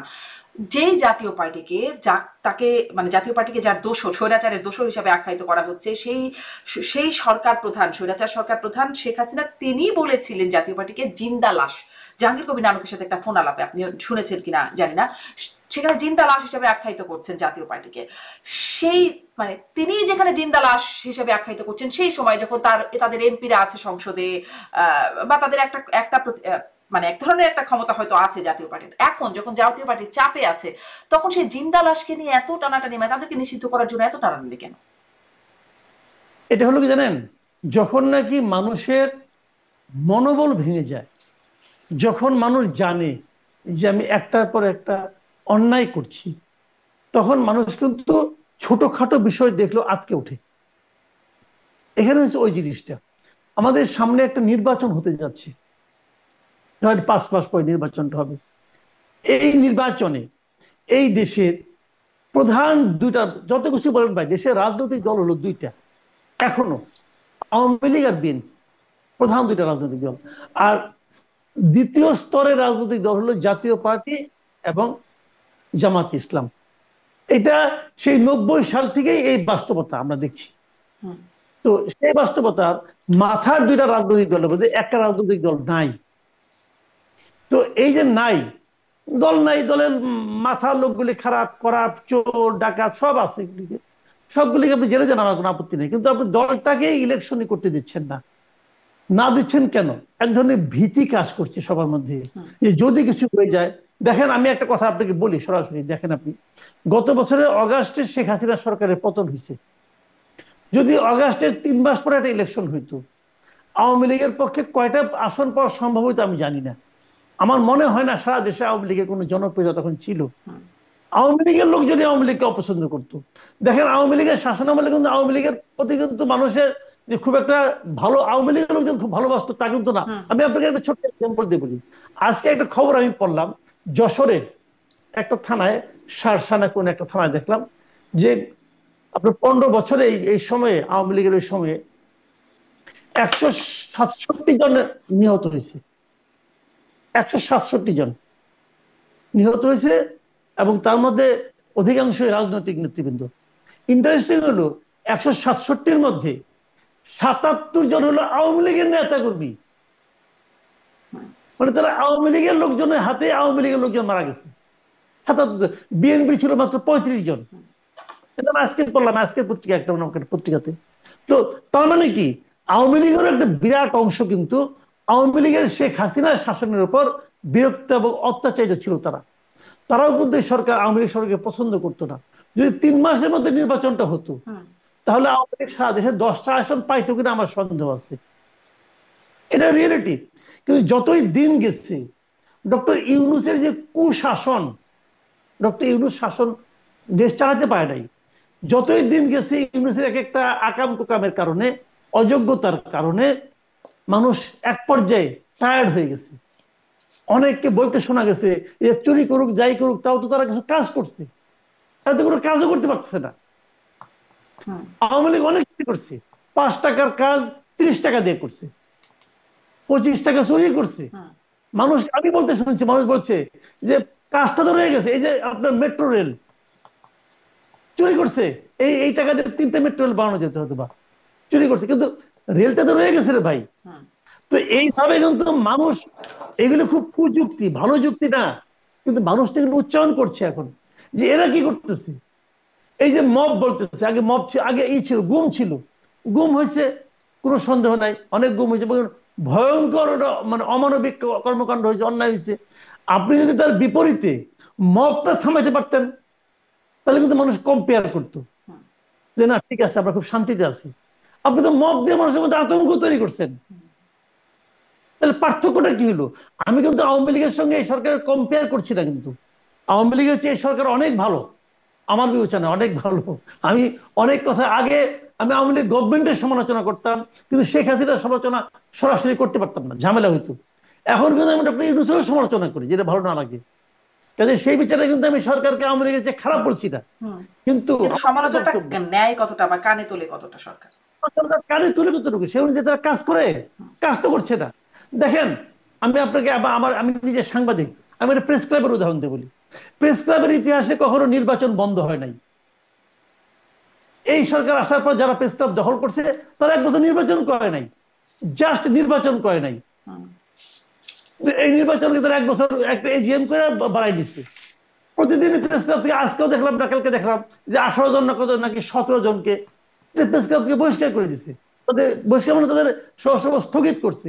তো এরকম তো আগে দেখি না রে ভাই। আমি তো প্রেস ক্লাবের মেম্বার আজকে 30 বছর ধরে, আমি তো এরকম কখনো দেখি নাই। তো মানে এইগুলি কেন হচ্ছে? এই সরকার এমন হচ্ছে, প্রশ্রয় পাচ্ছে বলে হচ্ছে। কাজে এগুলি ভালো কিছুটা। আগের আমলে সাংবাদিকদের মধ্যে একটা বড় গ্রুপ ছিল যারা হাসিনা সরকারের তেল মারতো, এখন মারে না? এখনো মারে। এই যে পান্না গ্রেপ্তার হলো, একটা সাংবাদিক সংগঠনকে দেখছেন এটা কোনো প্রতিবাদ করতে? আমি তো দেখলাম না ভাই। পান্না তো একজন সাংবাদিক, দেখলাম না তো। কেন দেখলাম না? হয়তো তারাও মবের ভয় করে, আমার ধারণা যেটা, হয়তো তারাও মবের ভয় করে। জি, এটাই মঞ্জুর আলম পান্না বলছিলেন যে আমার হাত করা, আপনারা সাংবাদিকরা কার পক্ষে লিখবে, আসলে সাংবাদিকরা কার পক্ষে সেটাই একটা বড় বিবেচনা। আমি অবশ্য খুব কাউকে কিছু বলতে দেখছি না। আর একটা প্রসঙ্গে একটু আসি, এই নুরুল হক নূরের ঘটনার পরে প্রধান উপদেষ্টা রাজনৈতিক দলগুলোর সাথে বৈঠক করলেন, বিএনপি এনসিপি, মানে এই তিনটি দলের সাথে বৈঠক, প্রধান তিনটি দল হিসেবে যাদেরকে সরকার আখ্যায়িত করে, বিএনপি এনসিপি এবং জামাত। তারপরে একটা নোট দেখতে পেলাম, আমি একটা সূত্র থেকে জানতে পারলাম, আপনি জেনেছেন কিনা এই বিষয়ে সেটিও একটা প্রশ্ন, এবং তারপরে সে যদি জানেন, সেই একটা স্পেশাল রিমার্ক, এই মিটিং এ একটা স্পেশাল রিমার্কের মধ্যে দেখছি যে বর্তমান আর্মি চিফ থাকলে ফেয়ার ইলেকশন সম্ভব না, তাকে রিপ্লেস করা না হলে প্রধান উপদেষ্টা দায়িত্ব কন্টিনিউ করবেন। এটা ইংরেজিতে আছে, আমি বাংলায় করে বলছি। মানে এরকম কিছু কি আসলে হয়েছে? আর এরকম কিছু হলে আসলে কে টিকবেন, মানে ডক্টর ইউনূস নাকি জেনারেল ওয়াকার? এটা এটা আসলে নোট আছে কিনা আমি জানি না। আমি কোনো কোনো মিডিয়াতে মানে আমি দেখিও নাই। যদি বিচ্ছিন্নভাবে কেউ বলে থাকে তার সত্যতা নিয়ে আমার সন্দেহ আছে। আর যেটা সত্যতা নিয়ে আমার নিজেরই সন্দেহ আছে, সেটাকে সত্য করে তো মন্তব্য করাটা আরো রিস্কি। কাজে সেই সেই সেই পথে আমি যাব না তার মানে আসলে। এই বিষয়টা তবে এই এই বিষয়টা নিয়ে ধরনের খুব নোট একটা আপনার, আপনিও জানেন না, মানে আমিও জানি না যে এটা ঠিক কিনা। এখন তো অনেক খবর আসে, একটি সোর্স থেকে আমি দেখছিলাম যে বেশ কিছু, যে কে কি ইনফরমেশন কি হয়েছে এখানে, কারা কারা পার্টিসিপেট করলো, অ্যাডভাইজাররা কারা ছিলেন, চিফ অ্যাডভাইজার কি কি মেসেজ দিলেন, সেখানে আসলে এই বিষয়গুলো, কোন দল কি কি বললো, এই বিষয়গুলো নিয়ে কি নোটের মতো করে আছে। আমি আপনাকে পাঠিয়েও দিব যদি আপনি দেখতে চান পরবর্তীতে। এই প্রশ্নটা বলি আপনাকে। হ্যাঁ, এখানে আর্বিট্রারির ব্যাপার না। একটা অবাধ, নিরপেক্ষ এবং সকলের কাছে গ্রহণযোগ্য নির্বাচন ডক্টর ইউনূসই করতে পারবেন না। এটা অন্য কারোর উপর দায় চাপানোর দরকার নেই, অন্য কাউকে বলে অজুহাত দেওয়ার দরকার নেই। এটা ডক্টর ইউনূস হিমসেলফ পারবেন না। পারবেন না এই কারণে, উনি হয়তো করবেন নির্বাচন, উনি বলছেন আমি ইতিহাসে সর্বশ্রেষ্ঠ নির্বাচন উপহার দেব জাতিকে। পারবেন না উনি। উনি পারবেন না এ কারণে যে উনি নিজেই তো পক্ষপাত দুষ্ট ব্যক্তি। যে লোকের আমরা যে নিরপেক্ষ নির্বাচনটা কখন আশা করি? আমরা তখন আশা করি যখন আমরা ভাবি যে এই লোকটা যে ইলেকশন করতেছে উনার কোনো দলের প্রতি কোনো ধরনের পক্ষপাত নাই, উনি নিজের কোনো দলের সঙ্গে নাই, উনার নিজের কোনো দল নাই, এবং উনার কোনো স্বার্থ নাই। এখানে তো উনার নিজের দল একটা আছে। এনসিপি যে ডক্টর ইউনূসের দল, এটা বাংলাদেশের সবাই জানে, এবং উনি ওরা জানাই দিচ্ছেন, একদম ডকুমেন্টেড। উনি এটা একটা পডকাস্টে, বিদেশি একটা ইংল্যান্ডের একটা পডকাস্টে উনি বলেছেন এই কথাটা। তো ফিনান্সিয়াল টাইমসকে উনি বলেছেন যে এটা উনি ওনাদেরকে বলছেন তোমরা একটা দল করো। বলেন নাই? বলছেন তো। যেখানে উনার দল আছে ইলেকশনে, সেখানে উনি যদি প্রধান থাকেন, সরকার প্রধান থাকেন, ওই নির্বাচন গ্রহণযোগ্য হবে না রে ভাই। এখনই তো আপনি আমাকে বলেন, এনসিপি এখন ওনাদের প্রথম প্রধান 3টা দলের মধ্যে এনসিপি। কোন বিবেচনায়? কোন বিবেচনায়? এনসিপি কি ইসলামী আন্দোলনের চেয়ে বেশি ভোট পাবে? চ্যালেঞ্জ। এনসিপি কি জাতীয় পার্টির চেয়ে বেশি ভোট পাবে? আমি চ্যালেঞ্জ দিয়ে বলতেছি, পাবে কিনা দেখেন, পাবেই না। আপনারা জাতীয় পার্টিকে কোনো মিটিংয়ে ডাকেন না, অথচ জাতীয় পার্টিকে আপনি নিষিদ্ধও করেন নাই। কিসের নিরপেক্ষ আপনি বলেন? আপনি আমাকে, আপনি কি জাতীয় পার্টিকে নিষিদ্ধ করছেন? এই গভর্নমেন্ট করছে? করে নাই তো। ঠিক আছে, আওয়ামী লীগকে আপনি নিষিদ্ধ করছেন, বাদ দিলাম। জাতীয় পার্টি তো আপনি নিষিদ্ধ করেন নাই। না কইরা তাকে আপনি কোনো মিটিংয়ে ডাকেন না। এই যে আপনার ঐক্যমত্য কমিশন হচ্ছে, 35টা পলিটিক্যাল পার্টি সেখানে যাচ্ছে, যে 35টা নাম আপনিও বলতে পারবেন না, আমিও বলতে পারবো না। সেখানে জাতীয় পার্টিকে আপনি কখনোই ডাকেন না। কেউ ডাকেন না, বলেন কেউ ডাকেন না। আপনি একটা কারণ দেখাবেন, ওই কারণ তো সবাই সমর্থন না করতে পারে। ওই কারণটা কি সার্বজনীন কারণ? ওই কারণটাকে দেশের সমস্ত পাবলিক পছন্দ করে, স্বীকার করে? কয় না তো। তাহলে আপনি আওয়ামী লীগের ব্যাপারে বলতে পারেন ওদের রাজনৈতিক কর্মকাণ্ড নিষিদ্ধ করছি করছি, তো জাতীয় পার্টিকে আপনি ডাকেন না কেন? কোনো লজিক নাই, বলতে পারবে না। ওনাদের মনে হচ্ছে, ওনার বাচ্চারা বলছে যে এটা স্বৈরাচারের দোষর, ডাকা যাবে না, ডাকেন নাই। জি, মানে এই জবাব দিতে বা এই ব্যাখ্যাগুলো আসলে পাওয়ার কোনো সুযোগ নাই। আমি একটু সেনাপ্রধানের প্রসঙ্গে কথা বলছিলাম, মানে ডক্টর ইউনূস নাকি সেনাপ্রধান, কে থাকবেন সামনে বা কে টিকবেন, এই একটা আলোচনা শুরু হলো। মাঝখানে আমরা সেনাপ্রধানের বেশ একটা নড়াচড়া দেখলাম সে প্রধান বিচারপতি, যেটিকে আসলে বলা হচ্ছে নজিরবিহীন একটা বৈঠক, কারণ এরকম বৈঠক দেখা যায় নাই অতীতে। সেখানে দেখলাম তারপরে প্রধান উপদেষ্টার সাথে বৈঠক, রাষ্ট্রপতির সাথে বৈঠক, একবারে মানে ঘন ঘন কয়েকটা বৈঠক হলো। এই নড়াচড়াটাকে আসলে কিভাবে দেখছে? সেনাপ্রধানের বিশেষ তৎপরতা কিছু মনে হয়? দেখেন, এটা স্বাভাবিক না। স্বাভাবিক না এই কারণে সেনাপ্রধান প্রধান উপদেষ্টার দেখা করবেন, এটা করেন, সবসময় করতে পারেন উনি। কেন করেছেন? নানা ধরনের গুজব কিন্তু আছে বাজারে, আসলে এটা অস্বীকার করা যাবে না। বাট সেটা যেহেতু গুজব, গুজব নিয়ে আমরা আলোচনা করতে পারবো না। তবে সেনাপ্রধান কখনো এর আগে চিফ জাস্টিসের সঙ্গে খুব দেখা করেছেন এরকম আমার মনে পড়ে না। হয়তো করেছেন, আমার আমার মনে পড়ে না। এটা আনইউজুয়াল। আর রাষ্ট্রপতির সঙ্গে উনি দেখা করতে গিয়েছেন, যে বিদেশ থেকে আসার পর নাকি দেখা করার একটা কনভেনশন আছে, রীতি আছে। তো এই রীতি তো ভাই আগে কখনো দেখি নাই। উনি তো এর আগে ওর অনেক দেশে গেছেন, দেখি নাই। এবং তারও চেয়ে বড় কথা, এই রীতিটা সবচেয়ে বেশি প্রযোজ্য হলো সরকার প্রধানের ক্ষেত্রে। শেখ হাসিনা কিন্তু করতেন, উনি বিদেশ থেকে এসে কিন্তু রাষ্ট্রপতির সঙ্গে দেখা করতেন। এই রীতিটা মেনটেন, এটা আইন না, না গেলে কোনো অসুবিধা নাই, কিন্তু একটা রীতি, একটা ভদ্রতা, সৌজন্যতা। ডক্টর ইউনূস কি একবারও গেছেন? একবারও যান নাই। অথচ আইন অনুযায়ী দেখেন, জুলাই যে ঘোষণাপত্রটা হয়েছে, সেই জুলাই ঘোষণাপত্রে কিন্তু ডক্টর ইউনূস বলেছেন 5 তারিখে যে এটা একটা সাংবিধানিক সরকার। উনি এই কথাটা উচ্চারণ করেছেন। তার মানে ওনার সরকারটা সাংবিধানিক। তাই সাংবিধানিক সরকার হইলে পরে ওনাকে প্রধান উপদেষ্টা কে নিয়োগ করছে? রাষ্ট্রপতি নিয়োগ করছে। উনি কার প্রধান উপদেষ্টা? উনি তো উপদেশ দিবেন। কাকে দিচ্ছেন উপদেষ্টা? উনি কার প্রধান উপদেষ্টা? উনি রাষ্ট্রপতির প্রধান উপদেষ্টা। আমি যদি এটাকে তত্ত্বাবধায়ক সরকারের ফরম্যাটে ভাবি, যদি এটা তত্ত্বাবধায়ক না, অন্তর্বর্তীকালীন, অন্তর্বর্তীকালীন সরকার এই বিষয়টা তো সংবিধানে নাই। সাংবিধানিক সরকার নাকি হয়েছে এটা? ও সুপ্রিম কোর্টের একটা রেফারেন্সের কথা বলছে, সে কারণে সাংবিধানিক সরকার। তাহলে এটা কিভাবে হলো ভাই? এই সমস্ত প্রশ্ন করলে কোনো উত্তর পাবেন না আপনি। আসলে এটা একটা জোড়াতালি সরকার। জি, আমি আসলে সুপ্রিম কোর্টের রেফারেন্সটা নিয়ে একটু প্রশ্ন করি। দেখেছেন সেই 106 যে রেফারেন্সটা সুপ্রিম কোর্টের হলো, কারণ এটা নিয়ে অনেক আলোচনা আছে। আপনি দেখেছেন কি? আমি অনেকের সাথে কথা বলেছি, কেউ আসলে পাই নাই যিনি দেখেছেন। আমি পরে ব্যারিস্টার ফুয়াদকে জিজ্ঞাসা করেছিলাম, তিনি আমার অনুষ্ঠানে বলেছেন তিনিও দেখেন নাই, কিন্তু পরে তিনি আমাকে একটা কপি পাঠিয়েছেন 106 রেফারেন্সের। আমি ওইটা দেখেছি, কিন্তু আপনি কি কোনো রেফারেন্স দেখেছেন? আমি আজ পর্যন্ত কাউকে দেখিনি যিনি দেখেছেন। আমি দেখি নাই, বরং একটা সন্দেহের কথা বলি, সেই সন্দেহটা হলো ওই রেফারেন্সে কে দিয়েছে? আপিল বিভাগ, আপিল বিভাগের পূর্ণ বেঞ্চ। কিন্তু তার মানে আপিল বিভাগের পূর্ণ বেঞ্চ মানে ওই সময়কার যিনি প্রধান বিচারপতি ছিলেন তিনি ওখানে থাকবেন, ঠিক কিনা? ফাইন। কিছুদিন আগে সেনাবাহিনী একটা তালিকা প্রকাশ করছে যে সেনানিবাসে কারা কারা আশ্রয় নিয়েছিল, যে 6 শতাধিক লোক আশ্রয় নিয়েছিল। সেখানে 8 নম্বরে হলো গিয়ে প্রধান বিচারপতি, এবং তারা 5 তারিখে ওখানে আশ্রয় নিয়েছিল। 2 জন বিচারপতি সম্ভবত ছিলেন ওই তালিকায়। হ্যাঁ, এবং প্রধান বিচারপতি অনেক সময় সেনা নিবাসে থাকেন। তাহলে আপিল বিভাগের পূর্ণ বেঞ্চ কিভাবে দিল এটা? 106 আমি জানি না, আমি বলতে পারবো না। বাট এটা হলো একটা আলোচনা হচ্ছে, এটা সত্য মিথ্যা আমি জানি না, কিন্তু আমি এটা কোনো দায়িত্ব নিচ্ছি না।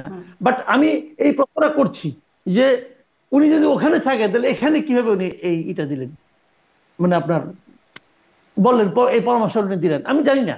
তবে যাই হোক, যেহেতু তারা বলেছে এবং ঘোষণাপত্র যেহেতু আছে যেটা একটা সাংবিধানিক সরকার, তো তাদের সংবিধান মেনেই চলা উচিত। দেখেন, আমি একটা কথা বলি, অনেক কথাই এখন বলা হয় না। যার হাতে ক্ষমতা থাকে তাকে কেউ প্রশ্ন করতে চায় না, বাংলাদেশে যে প্র্যাকটিস। তবে অথচ প্রশ্নটাই করা উচিত, আমাদের করতে চায় না, যে কারণে সবাই চুপচাপ থাকে। হাসিনা আমলেও অনেক আকাম কুকাম করছেন, কেউ প্রশ্ন করে নাই। কেউ হাসিনাকে প্রশ্ন করে নাই যে আপনি রাষ্ট্রীয় যে ক্ষমতা ভোগ করেন, আপনি যে প্রোটোকল ভোগ করেন, সেই প্রোটোকল আপনার বোন কিভাবে ভোগ করে, কেউ প্রশ্ন করে নাই। কিন্তু করা উচিত ছিল। এটা সংবিধানে কোথাও আছে যে প্রধানমন্ত্রী বোনও ওরকম সমান ক্ষমতা ভোগ করবে? আছে কোথাও? তুমি তো ভোগ করছে, করছে, ওনার বোনের ছেলে মেয়েরাও করছে। তো কেউ প্রশ্ন করে নাই কেন? উনি তখন শেখ হাসিনা প্রাইম মিনিস্টার, অসীম ক্ষমতার অধিকারী, উপরে আল্লাহর নিচে শেখ হাসিনা, এরকম পাওয়ার ছিল তার। এখন তো করতেছে, এখন তো এই প্রশ্নগুলো আসতেছে। তো এটাও কিন্তু ওরকম, এখন কেউ করছে না, পরে করবে। আবার যেখানে ইউনূস সাহেব বলেন এটা সাংবিধানিক সরকার, তো এই সরকার চলে যাওয়ার পর উনি কি কি সংবিধান লঙ্ঘন করেছেন সব হিসাবে কিন্তু পরবর্তী সরকার করতে পারবে। পরবর্তী সরকার না করলে কোনো নাগরিকও করতে পারবে যে উনি তো সাংবিধানিক সরকার বলার পরেও সংবিধানের এই বিষয়গুলো লঙ্ঘন করেছেন। তখন ওনাকে এই প্রশ্নগুলো জবাব দেওয়ার জন্য প্রস্তুত থাকতে হবে, যদি তিনি ততদিন জীবিত থাকেন। বয়স তো হয়ে গেছে। মানে ওই যে চোর পালানোর পরে বুদ্ধি বের হইতো লাভ নাই, আমাদের দেশে সবসময় চোর পালায় যায়, তারপরেই তো ওইসব কি হয় পারে বোধহয়। না। আমি আপনাকে বলি, আপনার বাসায় ডাকাত পড়লো, ডাকাতের হাতে অস্ত্র আছে, আপনি ডাকাতের সঙ্গে ভাসে যাবেন? আপনি বলবেন ভাই তুমি কাজটা ঠিক করতেছো না? বলবেন? আপনি বলবেন ভাই যা আছে নিয়ে যাও। কিন্তু ওই চলে যাওয়ার পরে আপনি মামলা করবেন না? করবেন তো। ওই চলে যাওয়ার পরে তো তারপরে মামলা আবার করবেন। যখন সেটা চলে যাবে, ওই যে সরকার বদলের সাথে সাথে বিচার ব্যবস্থা সবকিছু বদলে যাবে, ওই মামলা। জি, মানে চোর না আসলে ডাকাত পড়েছে বাসায়, এরকম একটা ব্যাপার কি তাহলে? আমি তাহলে ওই যে ওই ঘটনাটাতে আসি, সেনা প্রধানের যে।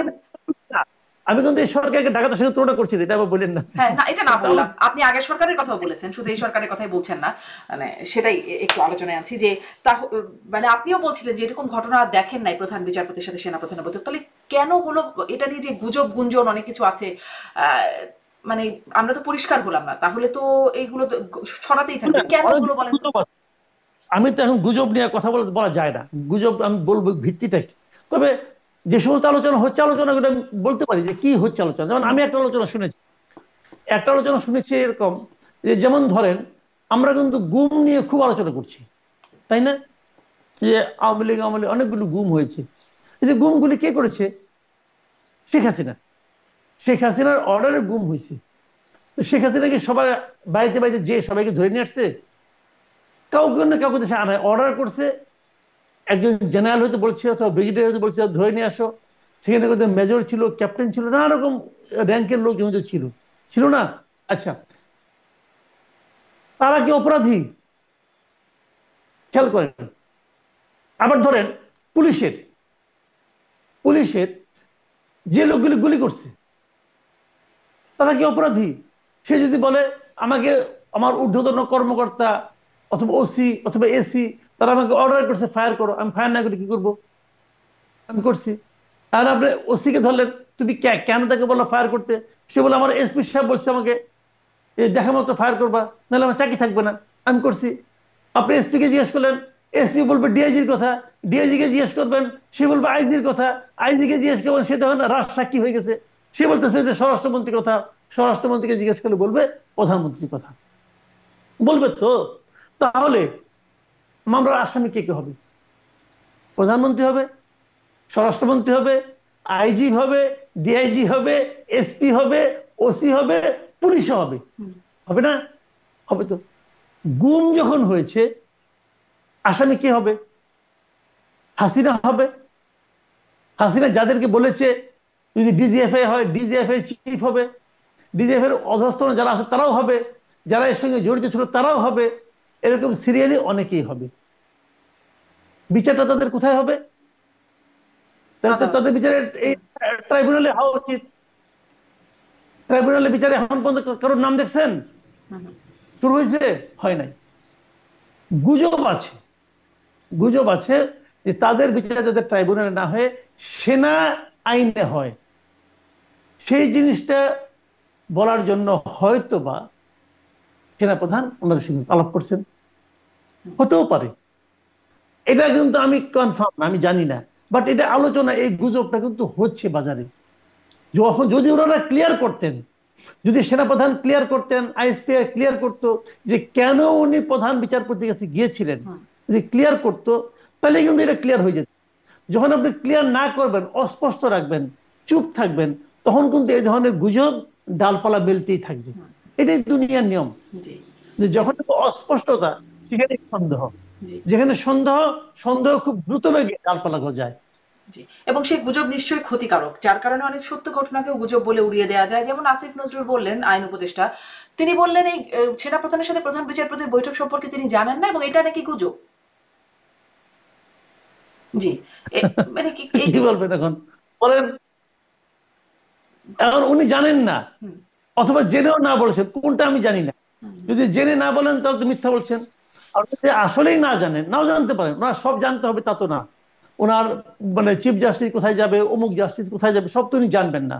তবে এটা তো একটা বড় ঘটনা, এটা ওনার জানাটা স্বাভাবিক। তবে পৃথিবীতে অস্বাভাবিক ঘটনাও তো ঘটে, হতেও পারে।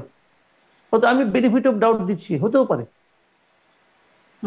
আচ্ছা, আর একটা জিনিস, সেনা প্রধান নাকি আবার প্রধান উপদেষ্টাকে গিয়ে বলে আসছেন গুজবে কান দেবেন না, প্রেস সচিব আবার পরবর্তীতে এটি বলেছেন। মানে এটিও কি আপনি বুঝতে পারেন যে দেখেন, সেনা প্রধান কেন এটা মানে জানি না, জি আমি জানি না কি কারণে বলবেন, কেন বলতে পারেন, ওনার মনের কথা আমি বলতে পারবো না। তো যদি উনি বলেও থাকেন, দেখেন সেনা প্রধানের সঙ্গে প্রধান উপদেষ্টা মিটিং হয়েছে, অনেক কথাই তো হয়েছে, অনেক কথাই তো হয়েছে। কিন্তু যখন এটাকে প্রেস রিলিজ হিসেবে যখন আপনি মিডিয়াতে পাঠাবেন, যারা পাঠাবেন তাদের কেয়ারফুল হওয়া উচিত যে কোন কোন শব্দটা ব্যবহার করলে তার আফটার ইফেক্ট কি হতে পারে। আমার মনে হয় এই নিউজের, এই প্রেস রিলিজের ক্ষেত্রে তারা সেভাবে সেটা চিন্তা করেন নাই। অথবা উল্টোটা এমনও হতে পারে তারা এটা ইন্টেনশনালি করেছেন, মানুষের মধ্যে গুজব, কি গুজব, কি গুজব, এই আলোচনাটা ছড়িয়ে দেওয়ার জন্য হয়তো ইন্টেনশনালি করেছেন। তা না হলে এই কথাটা সেনা প্রধান, প্রধান উপদেষ্টাকে কি কি বলেছেন, এগুলো, এই শব্দটা ব্যবহার করা, করে প্রেস রিলিজ দেওয়া, আমি মনে করি এটা খুব পেশাদার কোনো কাজ হয় নাই। আর এটাও একটা প্রশ্ন যে সেনা প্রধান কেন এই কথা বলবেন, মানে যেখানে প্রধান উপদেষ্টার যাবতীয় তথ্য, গোয়েন্দা তথ্য আসবার সুযোগ আছে, তিনি কেন গুজবে কান দেবেন? আর এই পরামর্শ সেনা প্রধানের কেন প্রধান উপদেষ্টাকে দিতে হবে? আমিও একটা বিষয়টি স্পষ্ট হই নাই, এই জন্যই ভাবলাম আপনার কাছ থেকে একটু জানি। শেষ প্রশ্ন করি যে নির্বাচন নিয়ে যে অনিশ্চয়তা আছে সেটির ব্যাপারে সরকার বারবার বলছে না, কোনোভাবেই না, নির্বাচন ফেব্রুয়ারিতেই হবে। কিন্তু নানান রকম অনিশ্চয়তার কথা আছে, যে যারা আসলে নানান রকম শর্ত জুড়ে দিচ্ছেন তারা নির্বাচন চান, কিন্তু তার আগে অনেক যদি তবে আছে। আমি সেদিনও একজন বিএনপি নেত্রীকে জিজ্ঞাসা করছিলাম যে তাদের একটা দেখা যাচ্ছে জামাতের যেমন 300 আসনে মনোনয়ন দেওয়া আছে, আবার এদিকে নানান রকম যদি কিন্তু তবে আছে, তাদের প্ল্যান এ প্ল্যান বি আছে, আপনাদের কি প্ল্যান বি? তো তিনি বলছিলেন যে আমাদের কোনো প্ল্যান বি নেই। আপনার কি মনে হয় বিএনপি আসলে প্ল্যান বি ছাড়া চলছে? নির্বাচন যদি না হয় বিএনপি তখন কি করতে পারে, বা তাদের কি কোনো কিছু আছে জানা শোনার পরিকল্পনা? শুনেন, বিএনপি মনে করে নির্বাচন ফেব্রুয়ারিতে হবে, বিএনপি মোটামুটি কনফার্ম যে নির্বাচন ফেব্রুয়ারিতে হবে, এবং আমিও ব্যক্তিগতভাবে মনে করি নির্বাচন ফেব্রুয়ারিতে হবে। এটা মনে করি, মনে করি এই কারণে যে প্রধান উপদেষ্টা তার জাতির উদ্দেশ্যে ভাষণে ফেব্রুয়ারির কথা বলেছেন। এই প্রথমবার উনি সুনির্দিষ্টভাবে বলেছেন, এবং বলার পরের দিনই উনি নির্বাচন কমিশনকে চিঠি দিয়েছেন, নির্বাচন কমিশন রোডম্যাপ ঘোষণা করেছে। মানে নির্বাচন ফেব্রুয়ারিতে ঘোষণা আসার পর থেকে যা যা হওয়া দরকার তাই হচ্ছে। এর মধ্যে পলিটিক্যাল পার্টিগুলো নানা ধরনের অজুহাত, নানা ধরনের দাবি দেওয়া তুলতেই পারে, এগুলো তাদের যার যার নির্বাচনী স্ট্র্যাটেজি। তারা হয়তো এইগুলো নিয়ে মাঠে নামবে, জনগণের কাছে যাবে। কিন্তু নির্বাচন হবে না এমন কোনো কথা এখন পর্যন্ত কেউ বলে নাই। বলেছেন তো, অনেকে নাসিরউদ্দিন পাটোয়ারি বলেছেন ফেব্রুয়ারিতে নির্বাচন হবে না। পাটোয়ারি বলেছেন যে নাহিদ ফেব্রুয়ারিতে বলেছেন নির্বাচন, নির্বাচন হবে বলে মনে হয় না। উনি বলেছেন মনে হয় না। কিন্তু আমার কাছে মনে হয়েছে জিনিসটা, এই দুটো দলই তো আসলে, এই দুজনই তো একই দলের, এবং যে দলের এখন নিবন্ধন হয়নি আর কি, কাজে এটাকে কতটা গুরুত্ব দেওয়া যাবে আমি বলতে পারবো না। কিন্তু আমি যেটা মনে করি নির্বাচন ফেব্রুয়ারিতে হবে। জামাত পিআর টিআর চাচ্ছে, কিন্তু জামাত কখনো বলে নাই যে পিআর না হলে আমি নির্বাচনে যাব না, এই কথা বলে নাই। জামাত নির্বাচনের দল, আর যদি এনসিপি নির্বাচনে নাও যেতে পারে, এনসিপি নির্বাচনে না গেলে নির্বাচনে কিছু যায় আসে না, কারণ এনসিপি গেলেও যে খুব একটা প্রভাব এনসিপি ফেলতে পারবে এই নির্বাচনে, এটা আমার কাছে মনে হয় না। এটা এনসিপি নিজেও আশা করে কিনা আমি জানি না। কারণ কিন্তু ডক্টর তাদের ইউনূসের সেই দল আপনি বলছিলেন। হ্যাঁ হয়েছে, হতেই পারে। ডক্টর ইউনূসের দল তো আগেও একটা করছিল, ওটা কি হয়েছে? 1 মাস মানে 3 মাস না যেতে গোত্তা খাইছে, ওতে কি হয়েছে? উনি কি একদম পলিটিশিয়ান হিসেবে খুব বিরাট নাকি? ডক্টর ইউনূসের রাজনীতি বুঝেন কিনা এটা তো আমার সন্দেহ আছে। জি, জি, অনেক ধন্যবাদ মাসুদ কামাল। শুনছি আমরা জুলাই সনদের ভিত্তিতেই হবে নির্বাচন, কিন্তু জুলাই সনদ নিয়ে ঐকমত্য কমিশনে অনেক কিছু হয়ে যাচ্ছে, এখন বিশেষজ্ঞ মতামতের জন্য পাঠানো হচ্ছে সেই বাস্তবায়নের প্রক্রিয়া সম্পর্কে। দেখা যাক সেই প্রসঙ্গে নিশ্চয়ই সামনে কখনো কথা হবে। অনেকগুলো বিষয় নিয়ে কথা বলে অনেকটা সময় দিলেন, ধন্যবাদ আপনাকে যুক্ত হবার জন্য। ধন্যবাদ, আপনাকে ধন্যবাদ। দর্শক অনেক ধন্যবাদ সাথে থাকার জন্য।